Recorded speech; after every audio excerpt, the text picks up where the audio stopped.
జయ శుభకర వినాయక శ్రీకాణి భాగవర సిద్ధి వినాయక. నమస్కారం. ప్రేక్షకులందరికీ శుభోదయం. ఈనాటి శుభయోగం శీర్షికన గణేష నవరాత్రుల సందర్భంగా హేరంబ గణపతిని ఆరాధన చేస్తే ఎలాంటి సత్ఫలితాలు కలుగుతాయో, హేరంబ గణపతికి సంబంధించిన ఏ మంత్రాన్ని పఠిస్తే సమస్త శుభాలు చేకూరుతాయో పరిశీలిద్దాం. గణపతి అవతార స్వరూపాలలో అత్యంత శక్తివంతమైన అవతార స్వరూపం హేరంబ గణపతి అవతార స్వరూపం. ఈ హేరంబ గణపతి అవతార స్వరూపంలో గణపతి 5 శిరస్సులతో ప్రకాశిస్తూ ఉంటాడు. ఈయనకున్నటువంటి 5 శిరస్సులలో 4 శిరస్సులు తూర్పు, పడమర, ఉత్తరం, దక్షిణం 4 దిక్కులను చూస్తూ ఉంటే 5వ శిరస్సు ఈ 4 శిరస్సులకి పై భాగంలో ఉండి ఊర్ధ్వముఖంలో చూస్తూ ఉంటుంది. అంటే గణపతికి ఉన్నటువంటి 5 శిరస్సులు కూడా పంచభూతాల శక్తికి సంకేతము.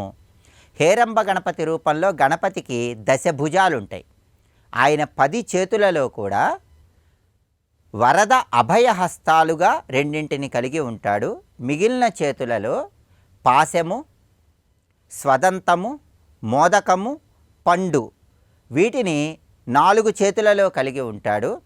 ఆ తర్వాత ఇంకొక చేతిలో జపమాలను కలిగి ఉంటాడు. మిగిలిన 3 భుజాలలో ఆయుధాలను ధరించి ఉంటాడు. ఇలా 10 చేతులలో వీటిని ధరించి 5 శిరస్సులతో భక్తులందరినీ అనుగ్రహిస్తూ ఉంటాడు. ఈ హేరంబ గణపతి రూపానికి ఉన్నటువంటి ప్రాధాన్యత ఏంటంటే, హేరంబ గణపతి రూపంలో గణపతికి నృసింహతత్వము, గణేశతత్వము 2 సమ్మిళితమై ఉంటాయి. అంటే మనోధైర్యం పెంపొందింపజేసుకోవటానికి, స్థైర్యాన్ని పెంపొందింపజేసుకోవటానికి, ఆత్మవిశ్వాసంతో దేన్నైనా సాధించగలిగిన శక్తి సామర్థ్యాలు పొందటానికి హేరంబ గణపతిని ఆరాధన చేయాలి. కాబట్టి ఎప్పుడైనా సరే జీవితంలో కష్టసాధ్యమైనటువంటి లక్ష్యాలను సాధించాలన్నా, విపత్కర పరిస్థితుల్లో ఆ విపత్కర పరిస్థితుల నుంచి సులభంగా బయటపడాలన్నా హేరంబ గణపతిని ధ్యానం చేసుకోవాలి. ఈ హేరంబ గణపతికి సంబంధించి మంత్రశాస్త్రంలో ఒక సులభమైనటువంటి మంత్రాన్ని చెప్పారు. ఆ మంత్రం ఏంటంటే ఓం గూం హేరంబాయ నమః. ఇది మంత్రం. గణేష నవరాత్రుల సందర్భంగా తీవ్రమైనటువంటి కష్టాలు ఉన్నవాళ్ళు కానీ, మనోధైర్యం తక్కువగా ఉన్నవాళ్ళు కానీ, విపత్కర పరిస్థితులు ఉన్నవాళ్ళు కానీ ఇంట్లో దీపారాధన చేశాక ఓం గూం హేరంబాయ నమః అనే మంత్రాన్ని 108 సార్లు పఠించినట్లయితే ఆ విపత్కర పరిస్థితుల నుంచి బయటపడవచ్చు. మనోధైర్యము, స్థైర్యాన్ని పెంపొందింపజేసుకోవచ్చు. నృసింహ రూపము, గణపతి రూపము 2 సమ్మిళితమై ఉంటాయి కాబట్టి ఆత్మవిశ్వాసాన్ని, పరాక్రమాన్ని పెంపొందింపజేసుకోవటానికి కూడా ఈ మంత్రజపం విశేషంగా సహకరిస్తుంది. హేరంబ అనే పదాన్ని తీసుకుంటే హే అంటే బలహీనత, హే అంటే అసహాయత, రంబ అంటే రక్షణ కలిగింపజేసేది అనే అర్థం ఉంది. కాబట్టి మనకున్నటువంటి బలహీనత, అసహాయత వీటన్నిటి నుంచి రక్షణ కలిగింపజేసే రూపం కాబట్టి దీన్ని హేరంబ గణపతి రూపం అనే పేరుతో పిలుస్తారు. గణేష నవరాత్రుల సందర్భంగా హేరంబ గణపతి మంత్రజపం చేయండి. హేరంబ గణపతి సంపూర్ణమైన అనుగ్రహం ద్వారా మనోధైర్యాన్ని, స్థైర్యాన్ని పెంపొందింపజేసుకొని సమస్త శుభాలను సిద్ధింపజేసుకోండి. రేపటి శుభయోగం శీర్షికన గణేష నవరాత్రుల సందర్భంగా లంబోదర గణపతిని ఆరాధన చేస్తే ఎలాంటి సత్ఫలితాలు కలుగుతాయో, లంబోదర గణపతి ఆరాధన రహస్యాలేంటో పరిశీలిద్దాం. నమస్కారం.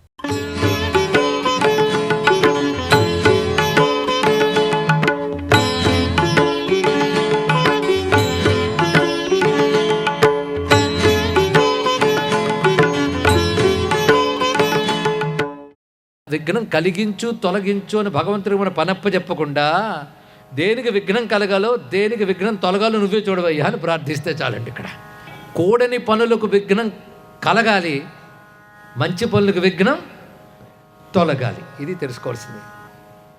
ఒక మంచి ప్రవాహం వచ్చేస్తుందండి, మీదకు వచ్చేస్తూ ఉంటే దాన్ని ఆపలేకపోతున్నారు.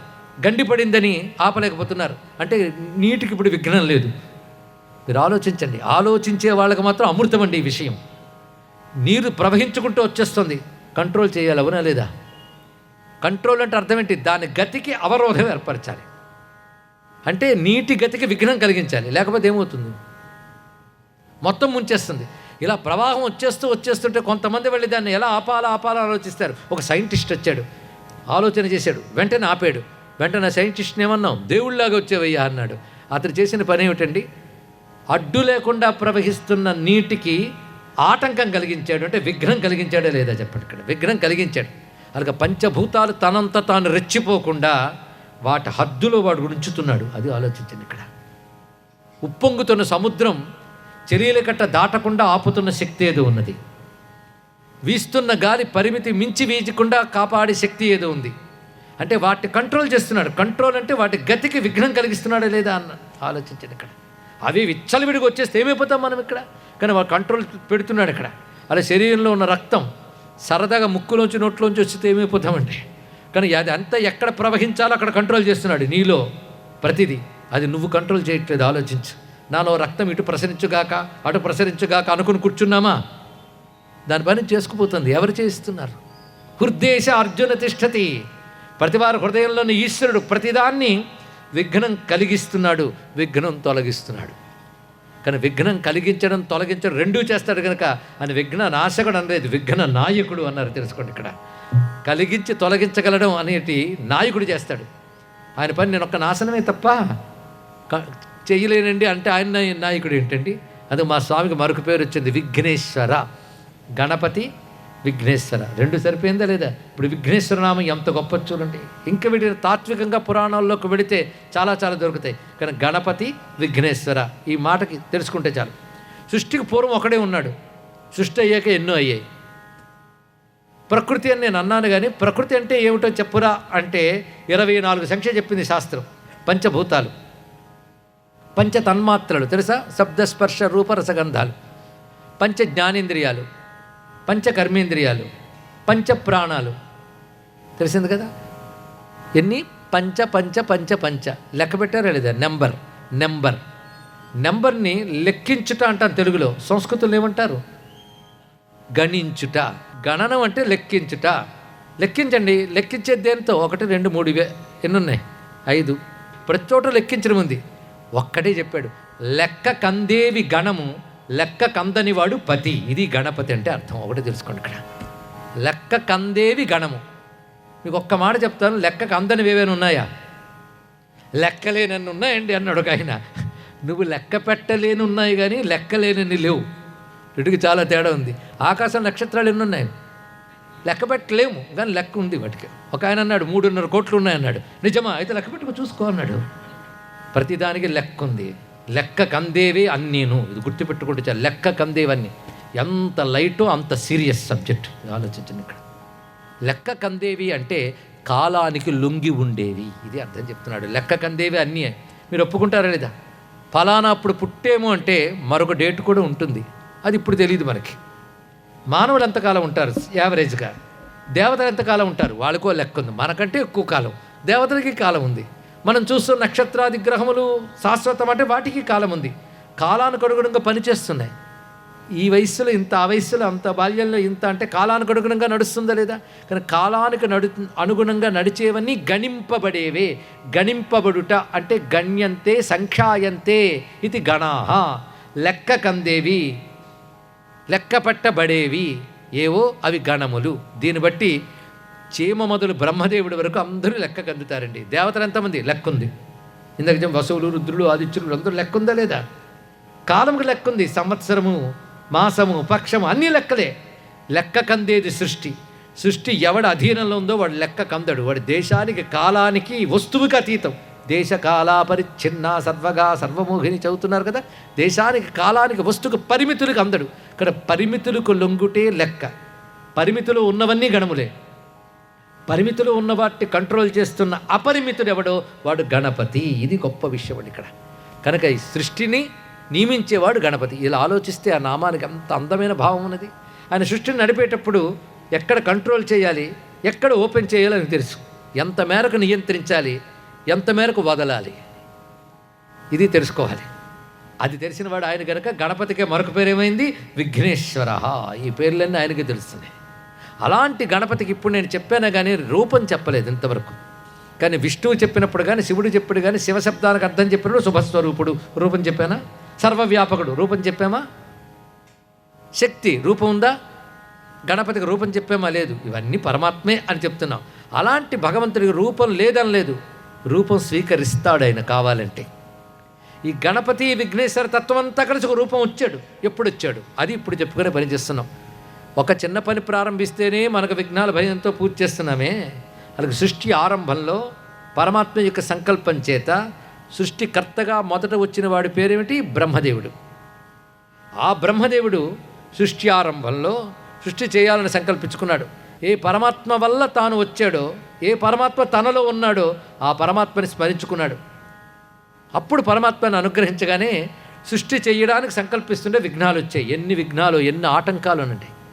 ఒక పనికి కొన్ని ఆటంకాలు వస్తే వాటికి ఎన్ని ఆటంకాలు వస్తాయి. ముందు సరిగ్గా చేద్దామని అంతదాకా వచ్చేటప్పటికి ఏం చేయాలో మర్చిపోతాం, అదొక విఘ్నం. అంతేకాదు ఎలా చేయాలో ఒక్కొక్కసారి తోచదు. ఇలాంటి విఘ్నాలు చాలా చాలా ఉంటూ ఉంటాయి. పైగా బయటవి సహకరించం. మరొక మాట, అందుకే ఆయన నుంచి వచ్చిన ఋషుల్ని ప్రార్థించాడు బ్రహ్మదేవుడు. మొట్టమొదటి మీరు సంతానాన్ని కని సృష్టిని విస్తరించజేయండి అయ్యా అని సనకసనందాన్ని అడిగితే మమ్మల్ని సంసార ఉరంపులో దెంపకని వెళ్ళిపోయారు. అదో విఘ్నం. సృష్టి విస్తరిద్దామనుకుంటే మొదలొచ్చిన వాళ్ళు సన్యాసులు అయిపోతే తల విస్తరింపజేస్తాడు, అదొక విఘ్నం. అవునా కదా? ఇలాగ ఎన్ని విఘ్నాలు వచ్చాయి ఆయనకి. ఈ విఘ్నాల నుంచి బయటపడాలంటే ఏం చేయాలని ఆలోచించాడండి. ఆలోచించుతూ మౌనంలో గెలిపాడు. ఇది గొప్ప అద్భుతమైన రహస్యం చెప్తున్నాడు. బ్రహ్మదేవుడు మౌనంలోకి వెళ్ళాడు. సృష్టికర్త మొట్టమొదటి వచ్చినటువంటి ఆయన ధ్యానంలోకి వెళ్ళిపోయి నాకు ఎవరి కారణమో వాడిని ధ్యానిస్తున్నాను అన్నాడు. అంటే ఇందాక చెప్పినట్టు సృష్టి స్థితులయ్యే కారణమైన వాడు కూడా ఉన్నాడు. వాడికి ఇది అని రూపం లేదు, వాడి సర్వమునకు మూలం. వాడి గురించి చెప్పే శబ్దం మాత్రం ఒక్కటి ఉంది. ఇది బాగా తెలుసుకోండి, హిందువులు గర్వంగా చెప్పుకోవాలి. ఇది పరమాత్మ ఒక్కడే, వాడి గురించి చెప్పే శబ్దం ఓం. అది ఓమిత్యేకాక్షరం బ్రహ్మ అన్నారు. ఇక్కడ బ్రహ్మం ఒక్కడే, వాడిని చెప్పే శబ్దం ఒక్కటే. ఇది పతంజలి యోగ సూత్రాల్లో ఈశ్వరుడు ఒక్కడే, తస్య వాచక ప్రణవ అన్నారు. ఇక్కడ ఆయన తెలియజేసే శబ్దం ఓంకారం. సర్వం శ్రీ మహాగణపతి చరణారవిందార్పణమస్తు.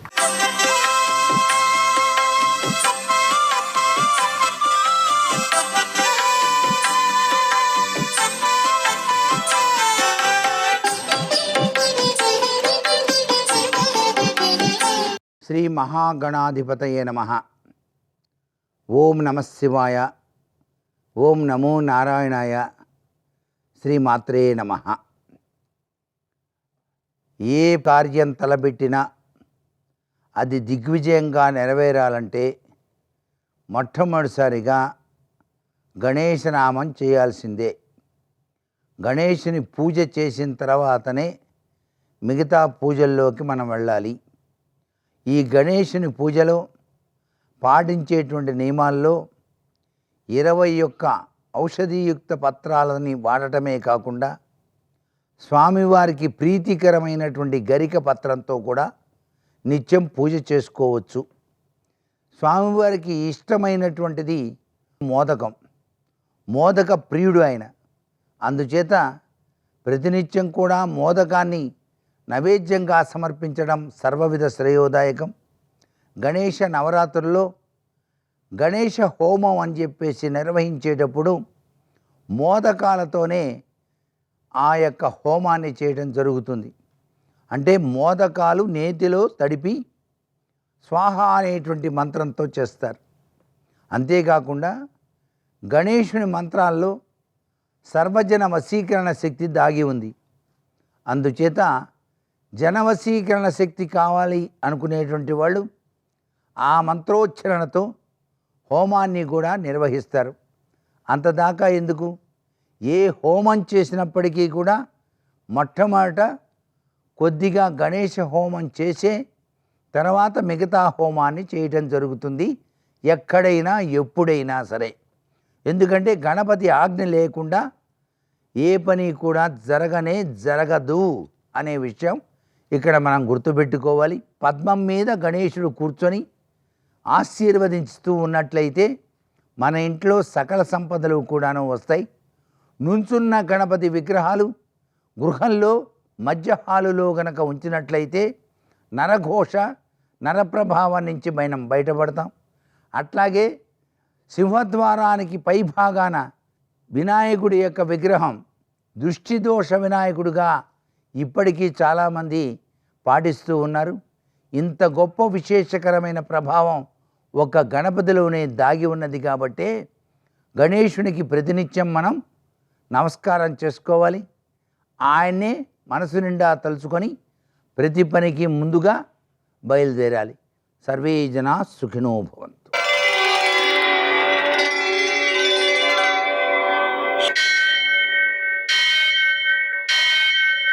సహస్రశీరుషం దేవం విశ్వాక్షం విశ్వశంభువం విశ్వం నారాయణం దేవమక్షరం పరమం పదం విశ్వతః పరమాం నిత్యం విశ్వం నారాయణగుం హరిం విశ్వమేవేదం పురుషస్తద్విశ్వముపజీవతి పతిం విశ్వస్యాత్మేశ్వరగుం శాశ్వతగుం శివమచ్యుతం నారాయణం మహాజ్ఞేయం విశ్వాత్మానం పరాయణం. సూర్యశౌర్యమథేందురింద్రపదవీ సన్మంగళం మంగళం. యః కర్తా జగతాం భర్తా సంహర్తా మహసాం నిధిః ప్రణమామి తమాదిత్యం బహిరంతస్తమోపహం. నేటి కాలమాన విశేషాలను గమనిద్దాం. స్వస్తి శ్రీ చాంద్రమాన విశ్వావసనామ సంవత్సరం దక్షిణాయనం వర్ష ఋతువు భాద్రపద మాసం శుక్లపక్షం ఆదివారం. సూర్యోదయం 6:05 సూర్యాస్తమయం 6:27 తిథి అష్టమి రాత్రి 12:56 వరకు. నక్షత్రం అనురాధ సాయంకాలం 5:24 వరకు. వర్జం రాత్రి 11:34 నుంచి 1:20 వరకు. దుర్ముహూర్తం సాయంకాలం 4:48 నుంచి 5:35 వరకు. అమృతకాలం శేషంగా మిగిలింది ఉదయం 7:34 వరకు. రాహుకాలం ఆదివారం కాబట్టి సాయంకాలం 4:30 నుంచి 6 గంటల వరకు. అష్టకవర్గరీత్యా శుభప్రదమైన సమయం ఉదయం 11 గంటలకి. నేటి విశేషం దూర్వాష్టమి వ్రతం, అలాగనే జ్యేష్ఠాష్టమి వ్రతం. నీలజ్యేష్ఠ అనే దేవిని మనం పూజించుకున్నట్లయితే దారిద్ర్యం తొలగిపోతుంది. అలాగనే మహాలక్ష్మి వ్రతారంభం, ఇది ఆచరించడం ద్వారా లక్ష్మీదేవి యొక్క అనుగ్రహం సిద్ధిస్తుంది, సంపద వృద్ధి చెందుతుంది. తరువాత దూర్వాష్టమి సందర్భంగా గణపతికి దూర్వలతో పూజ చేయడం ద్వారా విఘ్నాలు తొలగడంతో పాటుగా వ్యక్తికి ఆరోగ్యం కలుగుతుంది. నేటి ఆణిముత్యాలు.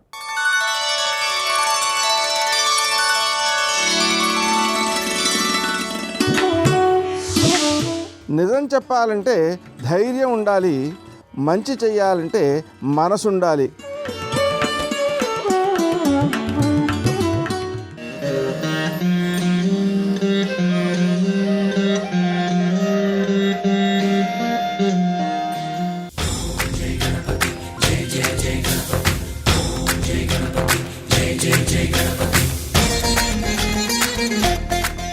చింతితం వః ప్రదా స్వామి చింతామణి వినాయకః ఏవం వరం తతో లబ్ధ్వా స్వసింధుమానయద్ధిరిః.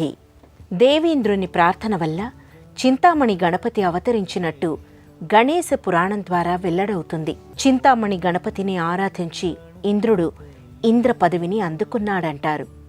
అలాంటి పగడపు గణపతి సిరసపల్లి క్షేత్రంలో దివ్య మనోహరంగా ప్రకటితమవుతున్నాడు. చింతామణి గణపతి ఆలయాలు ఎంతో అరుదుగా ఉంటాయి.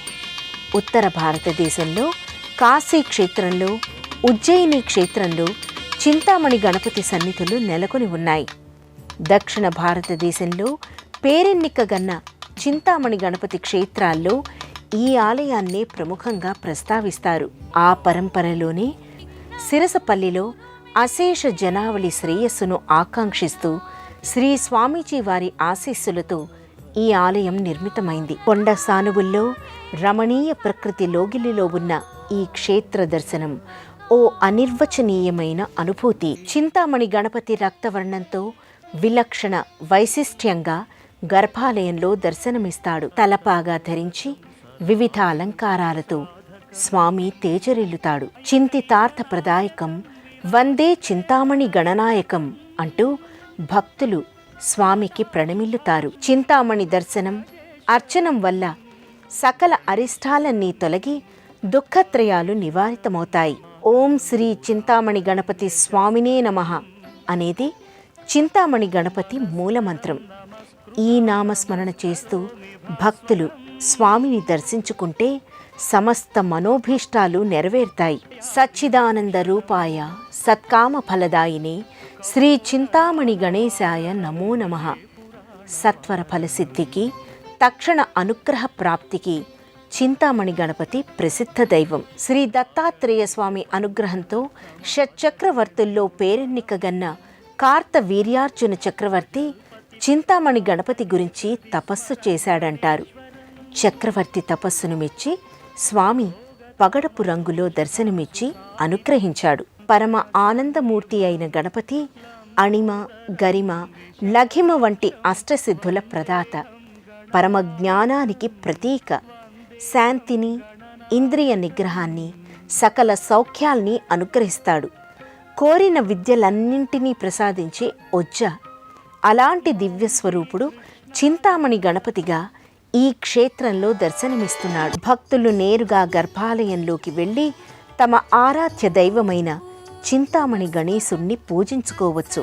విఘ్న నివారకుడిగా స్వామిని ఆరాధించడం అంటే పరోక్షంగా మనిషిలో కార్యోత్సాహాన్ని, క్రియాశీలత్వాన్ని జ్వలింపచేయడం కోసమే.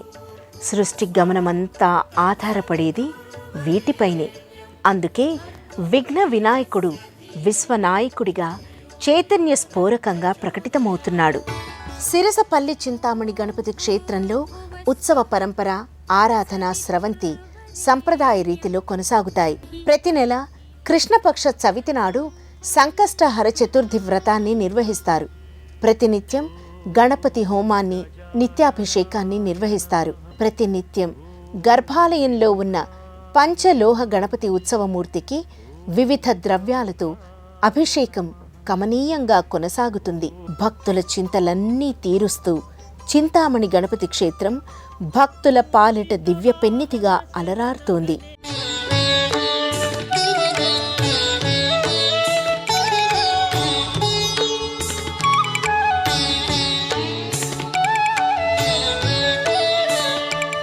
దక్షిణామూర్తి దగ్గరికి వెడితే ధ్యాన మంటపం కడతారు. ధ్యాన మంటపం అంటే ఏంటంటే అక్కడ ఇంకా మాట మాట్లాడరు. బయటి గోడ ఏది ఉందో అక్కడి నుంచి మాట్లాడడం మానేయాలి.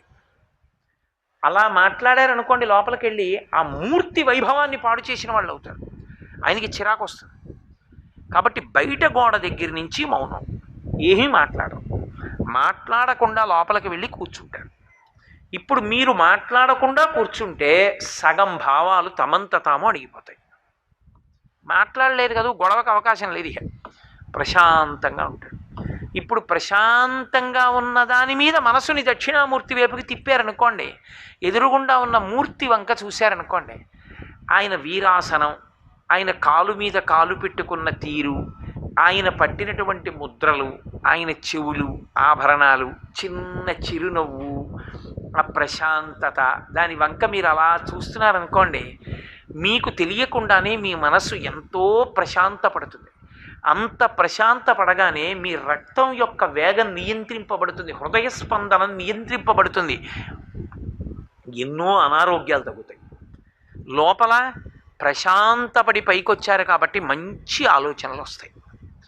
అందుకే సమస్త కటాక్షములకు ఆలవాల మీది అంటే దక్షిణామూర్తియే. అందుకే పెద్దవాళ్ళు ఒక మాట చెప్తారు, నీ జీవితం పండాలి అంటే నీకు పూజ వచ్చా రాదా వదిలేయి, నీకు వేదం తెలుసా తెలియదా వదిలిపెట్టేసేయి, నువ్వు ఉపనిషత్తులు చదువుకున్నావా చదువుకోలేదా వదిలిపెట్టేయి, రామాయణ భారత భాగవతాలు తెలుసుకున్నావా లేదా వదిలిపెట్టేయి.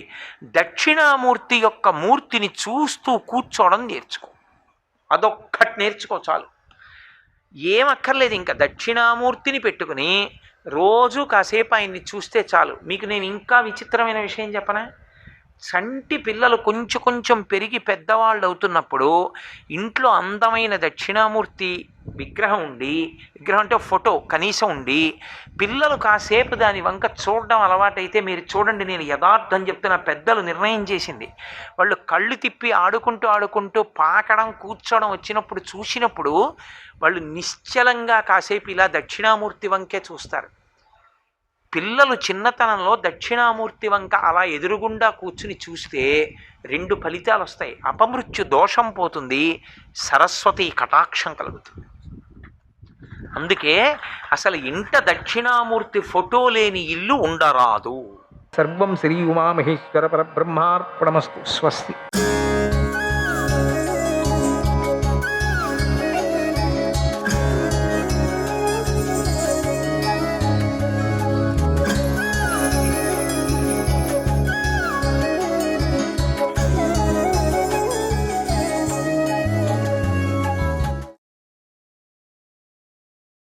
అన్నిటికంటే ముఖ్యమైన విషయం ఏమిటంటే ఈ మహాభారత గ్రంథాన్ని విన్నవారికి ధర్మనిష్ట పెరుగుతుంది.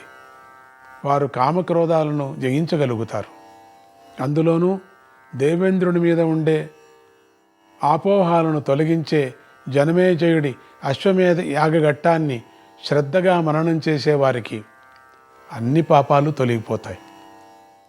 ఈ మహాభారత గ్రంథాన్ని రచించిన వ్యాసభగవానుడు ఒక మహావృక్షం వంటివాడు. వృక్షంలో నుంచి పళ్ళు వస్తాయి, పళ్ళలో గింజలు ఉంటాయి, ఆ గింజల్లోంచి మళ్ళీ వృక్షాలు జన్మిస్తాయి. అలాగే వ్యాసభగవానుడు చెప్పిన ఈ మహాపురుష చరిత్ర రూపమైన మహాభారత గ్రంథాన్ని విని పూర్వమైనటువంటి ఈ గ్రంథాన్ని ఎవరు విన్నారో మళ్ళీ ఇతరులకు ఉపదేశించేవారు వ్యాసభగవానుడి యొక్క కృషిని మరింత వృద్ధి పరిచిన వారై, వారు కూడా వ్యాసవృక్షం వంటి వారై వ్యాసానుగ్రహానికి పాత్రులవుతారు. కనుకనే ఓ శౌనక, మీ అందరికీ నేను ఈ పురాతన పుణ్యకథను వివరించాను. మీరు కూడా దీనిని మరింత విస్తరింపజేయండి. మనం జనమేజయ వైశంపాయనుల సంవాదాన్ని శ్రవణం చేస్తూ మధ్యలో జనమేజయ అశ్వమేధ ఘట్టంలోకి ప్రవేశించి దానిని వివరించుకున్నాం. ఇక మనం మళ్ళీ జనమేజయ వైశంపాయన సంవాదంలోకి మనమంతా ప్రవేశిద్దాం. శ్రీకృష్ణావతార లీల విశేషాలను కూడా విస్తారంగా విన్న జనమేజయ మహారాజు పరమానందభరితుడై ఇలా అన్నాడు: వైశంపాయన మహర్షి, మీ కథాకథని రీతిని అద్భుతం, విషయ వివరణ శైలి మనోహరం, నీ వాక్ప్రవాహం పవిత్రం. మీరు శ్రీకృష్ణావతారం యొక్క లీలా విశేషాలను ఎన్నింటినో వర్ణించున్నారు. ఎంత విన్నా మీ మాటలు వింటుంటే తృప్తి కలగటం లేదు, నాకు చాలు అనిపించటం లేదు. నేనే కాదు, ఈ సభలోని శ్రోతలంతా కూడా అలాగే ఉన్నారు. మేమందరం మీకు శిష్యులం కనుక మీ నుండి మరికొన్ని విశేషాలను తెలుసుకోవాలని ఆశపడుతున్నాం. ఈ అవతార పరంపర అంతటికీ మూలమైన ఆదినారాయణ మహాప్రభు యొక్క అసలైన తత్వం ఏమిటి?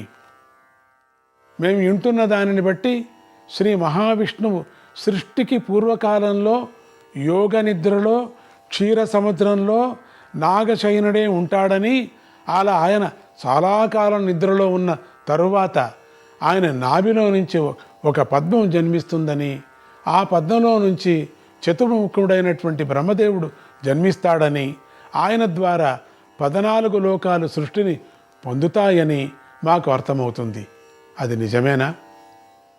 అది నిజమైతే ఆ స్వామి ఎంతకాలం నిద్రిస్తాడు? ఎప్పుడు లేస్తాడు? సృష్టి క్రమాన్ని ఏ విధంగా ఎవరెవరి ద్వారా నిర్వహిస్తాడు? ఆ సృష్టి యొక్క రక్షణ కోసం ఆయన అవతారాలు ఎత్తుతాడని కూడా విన్నాను కదా. ఆయన ఇప్పటికి ఏ ఏ అవతారాలు ఎత్తుతాడు? భవిష్యత్తులో ఏ ఏ అవతారాలు ఎత్తబోతున్నాడు? మళ్ళీ ఈ సృష్టి అంతా సంహారం అయిపోయి ముల్లోకాల జీవులు, వారికి మూలమైన పంచభూతాలు, వాటికి మూలమైన మూలతత్వాలు, ఇవన్నీ ఒకదానితో ఒకటి లయించిపోయి సృష్టి మొత్తం అంతా ఒక చీకటి గుహలాగా మారిపోయినప్పుడు ఆ శ్రీమన్నారాయణుడు ఏ రీతిలో ఎక్కడ ఉంటాడు అని అడిగాడు. ఆ శ్రీమన్నారాయణుడు కథ చెప్పు, ఆయన ఎక్కడుంటాడు? నారాయణ నారాయణ హరే కృష్ణ. జనమేజయుడు శ్రీమన్నారాయణుడి తత్వం తెలుపమని అడగగా వైశంపాయన మహర్షి సంతోషించి తన ప్రసంగాన్ని ఇలా కొనసాగించాడు. జనమేజయ, ఈ రకంగా శ్రీ నారాయణ తత్వాన్ని తెలుసుకోవాలనే ఆసక్తి మీ వంశంలోనే ఉంది కదా. ఉత్తమ పుణ్యాలు చేసిన వారికి మాత్రమే ఇలాంటి ఆసక్తి ఉదయిస్తుంది. నేను పూర్వం మా గురువుల ద్వారాను, వేదాధ్యయనం ద్వారాను, తర్వాత సాక్షాత్తుగా దేవతల ద్వారాను కూడా శ్రీమన్నారాయణ గురించి ఎన్నో విశేషాలు విని ఉన్నాను కదా. మీరంతా ఎంతో ఆసక్తిగా అడుగుతున్నారు కనుక ఆ విశేషాలను వినిపిస్తాను, శ్రద్ధగా వినండి. మా గురుదేవులైనటువంటి వ్యాస భగవానుల వారు తమ దివ్య దృష్టితో అనేక దేవరహస్యాలను గ్రహించి నాకు బోధించి ఉన్నారు. వాటిలో ఎంతవరకు నేను అర్థం చేసుకోగలిగానో, అర్థం చేసుకున్న వాటిలో ఎంతవరకు గుర్తుపెట్టుకోగలిగానో, వాటిలో ఎంతవరకు చెప్పగలుగుతానో అదంతా దాపరికం లేకుండా మీకు చెప్పేస్తాను. నేను ఎంత బాగా చెప్పినా మా గురువుగారు వ్యాస భగవానుల వారు వివరించిన స్థాయిలో వివరించడం ఎటువంటి మహర్షులకు కూడా సాధ్యం కాదు. అలాంటిది నాకు ఎలా సాధ్యమవుతుంది? అయినా వారు నాకు బోధించిన నారాయణ తత్వ రహస్యాలు నా హృదయంలో దాగి ఉన్నంత వరకు మర్మం లేకుండా మీకు ఉపదేశిస్తాను. జనమేజయ, ఆధ్యాత్మ విద్య అధ్యయనం చేయదలుచుకున్న వారంతా కూడా ఆలోచించదగిన ఏకైక వస్తువే శ్రీమన్నారాయణ తత్వం. దానినే కారణ విచారణ తత్పరులు సకల జీవులకు మూల కారణం అంటారు కదా. అందరూ దానినే దైవము అంటారు. మరికొందరు అధిదైవమని, ప్రారబ్ధమని కూడా, అదృష్టమని కూడా అంటారు. ఇంకా ఎన్నో పేర్లతో పిలుస్తారు. వేదాలు బోధించేది ఈ తత్వాన్ని. ఎందుకంటే ఎవరికైనా భక్తి కలగాలంటే నారాయణుడు ఎవరు, నారాయణ తత్వం అంటే ప్రారంభం అన్నమాట. వాళ్ళ నిజమైన ప్రారబ్ధ కర్మ వల్ల వచ్చేటువంటిది అని అర్థం. ఇక్కడ రకరకాల మార్గాలలో ఆధ్యాత్మిక సాధన చేసే సాధకులంతా ధ్యానించేది ఆ తత్వాన్నే, నారాయణ తత్వం. మహర్షులు రకరకాలుగా బోధించేది కూడా ఆ తత్వాన్నే. దాని గురించే నీకు ఒకంత వివరంగా బోధిస్తాను. మనలో నుంచి వాక్కును పుట్టించేది ఆయనేనే కదా. అయినా కూడా ప్రతి వాడికి నేనే మాట్లాడుతున్నాను అనే భావాన్ని కలిగించేది కూడా ఆయనే. శృతులు బోధించే మోక్షము ఆయనే. ఆ వేదాలను వివరించే స్మృతులు ఆయనే కదా. బీజము ఆయనే, వృక్షము ఆయనే. అలాగే ఎక్కడెక్కడ కారణ పదార్థమున్నా ఆ కారణము ఆయనే, దాని కార్యము ఆయనే కదా. శ్రీమన్నారాయణ భగవానుడు కదా. ఇక యుగాల ప్రవృత్తిని గురించి చెబుతాను విను. కృతయుగం యొక్క పొడుగు 4000 దివ్య సంవత్సరాలు. దీని తర్వాత 800 దివ్య సంవత్సరాలు యుగసంధి కాలంగా ఉంటుంది. ఇది అంటే మధ్యలో ఉంటుంది. యుగానికి యుగానికి మధ్యలో ఉండేటువంటి సంధి యుగమే ఇంత పెద్దగా ఉంది. ఆ విధంగా ఈ యుగంలో ధర్మం 4 పాదాలతోనూ నడుస్తుంది. 4 పాదాలంటే తపస్సు, శౌచము, దయ, సత్యము అనేటువంటి 4 అంశాలే. అధర్మదేవత ఎట్లా ఉంటుంది? కేవలం ఒక అంశతో నామమాత్రంగా జీవించి ఉంటుంది. కేవలం కొంచెమైనా ఉండాలి కదా, ఉంటుందంతే. కృతయుగంలోని జీవులు సహజంగానే సత్యం మీద ఆసక్తి కలవారే ఉంటారు. అది నిజమే కదా. ఈ యుగంలో మానవులు స్వీయ ధర్మం మీద, స్వీయ వృత్తి మీద ఆసక్తి కలిగి ఉంటారు. ఒకరి ధర్మాలు మరొకరు ఆచరించరు, ఒకరి వృత్తిని మరొకరు లాక్కోరు. ఇక త్రేతాయుగం యొక్క పొడుగు 3000 దివ్య సంవత్సరాలు. దాని తర్వాత 600 దివ్య సంవత్సరాలు సంధికాలం. మళ్ళీ ఈ యుగంలో ధర్మదేవతకు 3 పాదాలు ఉంటాయి. అధర్మదేవతకు 1 పాదం పెరిగి 2 పాదాలు వస్తాయి. ఇక అధర్మానికి 2 పాదాలు వచ్చాయి. ఇక ఈ త్రేతాయుగంలో ఇప్పుడు సత్యనిష్ట కొంచెం తగ్గుతుంది, అత్యాశ కొంచెం పెరుగుతుంది. దానివల్ల ఒకరి ధర్మాన్ని మరొకరు, ఒకరి వృత్తిని మరొకరు అపహరించే ప్రయత్నం జరుగుతూ ఉంటుంది. దీనివల్ల మనుష్యులలో బలం తగ్గుతుంది. ఈ మార్పు దైవకృతం. ఇదంతా వాడి యొక్క సంకల్పం. అందుచేత దీనిని ఎవరు కూడా ఆపలేరు. తర్వాత వచ్చేది ద్వాపర యుగం. దీని పొడుగు 2000 దివ్య సంవత్సరాలు. యుగసంధి 400 దివ్య సంవత్సరాలు. ఈ యుగంలో ధర్మం 2 పాదాలతోనే ఉంటుంది. చూసారా? అధర్మానికి 3 పాదాలు వస్తాయి ఇప్పుడు. దీనివల్ల ఈ యుగంలోని బ్రాహ్మణులలో ధనాశక్తి పెరుగుతుంది. శాస్త్రజ్ఞాన సంకలన విద్వాంసుల్లో రజోగుణం పెరుగుతుంది.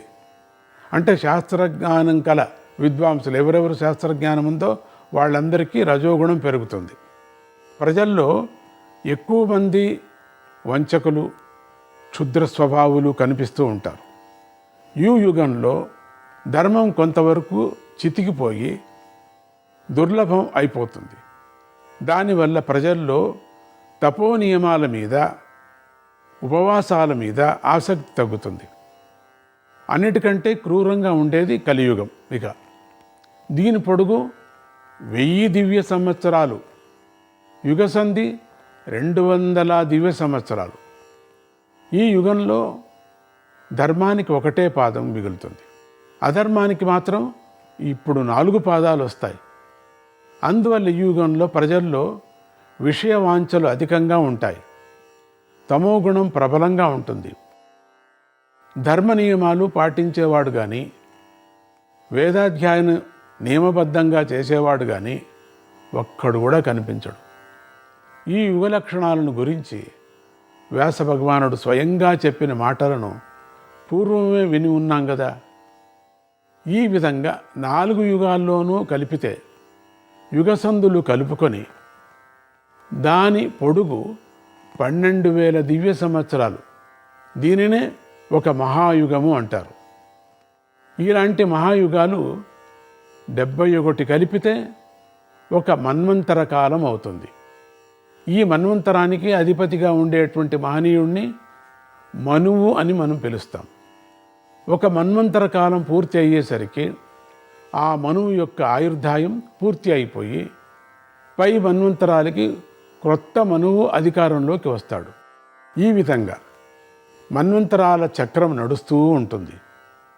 ఈ వరుసలోనే పరిపూర్ణమైనటువంటి ప్రళయం కూడా వస్తుంది.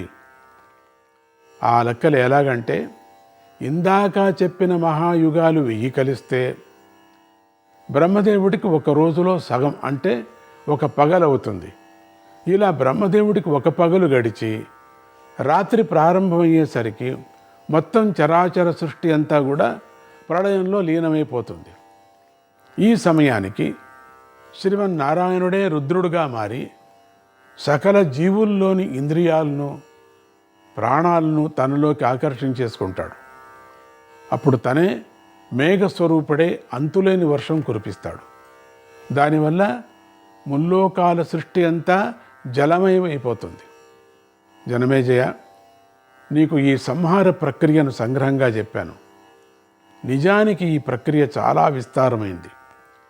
ప్రళయ సమయం వచ్చేసరికి శ్రీమన్నారాయణుడే అగ్నిదేవుడిగా మారి తన జ్వాలలను పెంచేసి నీళ్లతోనూ పర్వతాలతోనూ సహా భూమికి అధోలోకమైనటువంటి రసాతల లోకంలో ఉండే నీటిని కూడా తన అగ్నిజ్వాలల ద్వారా త్రాగేస్తాడు. అంటే నారాయణుడు తాను ఇచ్చిన దాన్ని తానే తీసేసుకుంటాడు కూడా. ఇలా మొత్తాన్ని దహించిన తరువాత అంతా ఆయనే మళ్ళీ గొప్ప మేఘంగా మారి పెద్ద వర్షం కురిపించి ప్రపంచ మొత్తాన్ని ఒక ఏకర్ణవ మహాసముద్రంగా మార్చేస్తాడు. ఎంత ఒక్కటే మాదిరిగా ఆ మహాసముద్రంలో ఆయన ఏకాగిగా ఒకటేగా కొన్ని వేల లక్షల సంవత్సరాలు యోగధారణలో ఉంటాడు యుగరూపంగా. ఈ సమయంలో ఆయన స్వరూపాన్ని ఎవరూ గ్రహించలేరు. వింటున్న జనమేజయుడు ఈ దశలో ఇలా ప్రశ్నించాడు. వైశంపాయన మహర్షి, మీరు ఏకార్ణవము మహాసముద్రం అంటున్నారు కదా, ఆ మాటకు అర్థం ఏమిటి? దాంట్లో ఒక పురుషుడు ఉంటాడు అంటున్నారు. ఆ పురుషుడు అంటే ఏమిటి?